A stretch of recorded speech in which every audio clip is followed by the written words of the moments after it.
When Michelangelo built the statue of David in 1504, he wanted to showcase the perfect Renaissance man. When Carroll Shelby built the GT40 Mark II, its sole purpose was to humiliate Ferrari at Le Mans in 1966. And in 2015, Logitech looked at the standard computer mouse and said, "Let's turn that into a spaceship," and never looked back.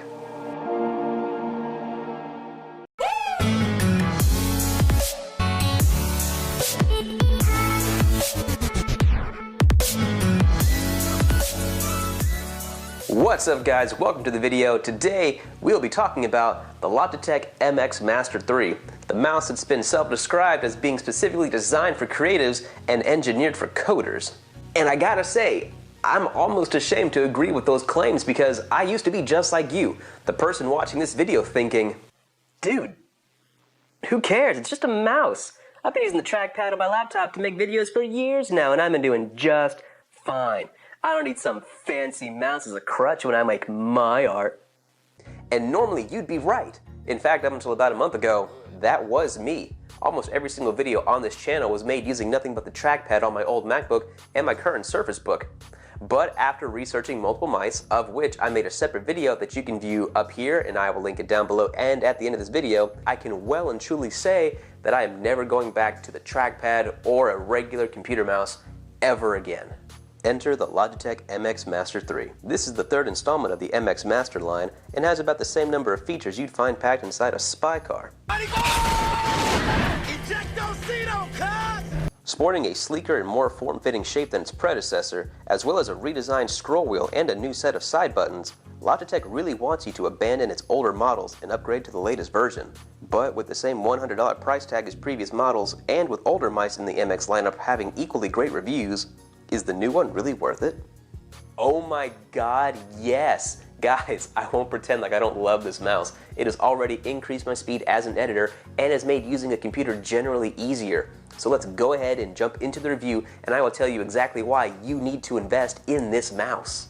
As soon as you pull the mouse out of the box, you really get a feel for just how sophisticated and elegant it is. My hand naturally rests along the shape of the MX3 because it's been designed to conform to the shape of a human hand. My fingers are poised to make left and right clicks, and my thumb, which is nestled perfectly inside this little groove here, is also super comfortable and doesn't have to strain or get into an awkward position to use the horizontal scroll wheel or the forward and back buttons on the side. I'll talk more about these in just a second. Back at the top, we have Logitech's revamped scroll wheel. Logitech has developed what it calls mag speed electromagnetic scrolling. This wheel can go from scrolling one line at a time to 1,000 lines in 1 second with just the click of a button.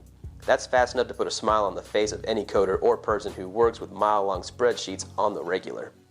What's also great about the mouse is that if you forget to click the button to switch between the two scrolling types, the mouse will automatically do it for you when it senses that the scroll wheel is moving faster than normal. It disengages the electromagnets to allow for free spin, and then as soon as you stop scrolling, it re-engages. The scroll wheel and the side buttons aren't just regulated to singular functions either, and Logitech has really gone the extra mile and taken into account exactly who they're marketing this mouse to. The MX3 comes pre-programmed with multiple functions depending on the app you're using. So if you're an editor like me, you get the benefits of horizontal scrolling through your timeline and footage, as well as having easy access to an undo and redo button.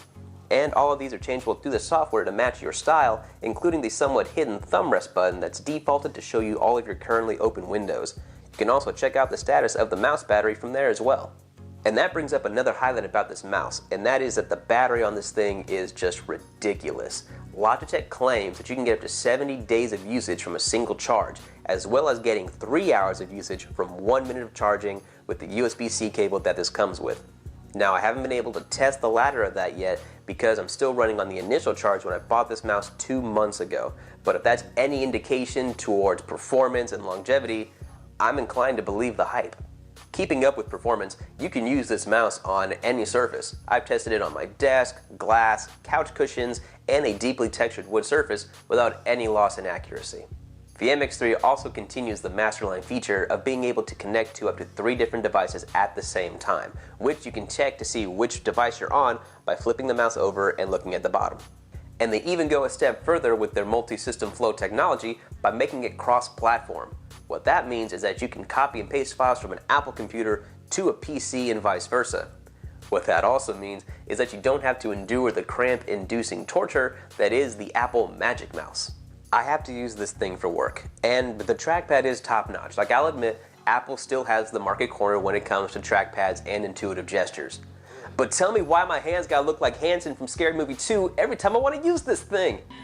Here. Oh, take my hand. Ah! You're gonna fall unless you take my hand. No, give me your other hand. Oh, my other hand isn't strong enough. You take my little hand. No, get it away from me. Take it. Apple probably wants you to get carpal tunnel, so that way they can release a compression glove and then charge you $1,000 for it, claiming it's the future. But God forbid they put USB-C on some of their devices so that we can stop using the dongles. There is a slight caveat to all of the amazing features that are packed inside this device, however, and that would be the price.